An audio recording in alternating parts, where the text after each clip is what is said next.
Basic issue is that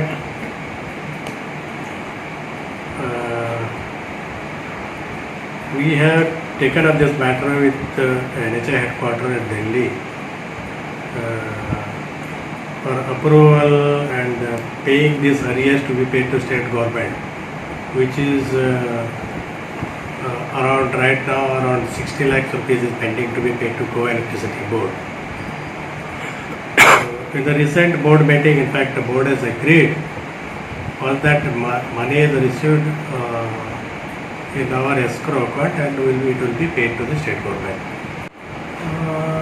See, there are a lot of issues. In fact, this is a subsidiary to NHI and it is a separate company identified by NHI, and it was supposed to be a tolled road, but toll we have not started it.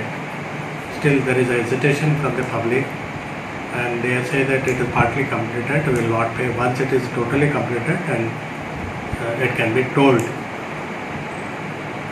I have taken up this matter with the electricity department, government of Goa. In fact, I attended one of the meetings with the honorable minister. So what they said was this is not a state government road and it is coming under central, so they will not bear. So were there any exemption for Goan vehicles on toll? That is exemption one. See, there is a toll rule is there.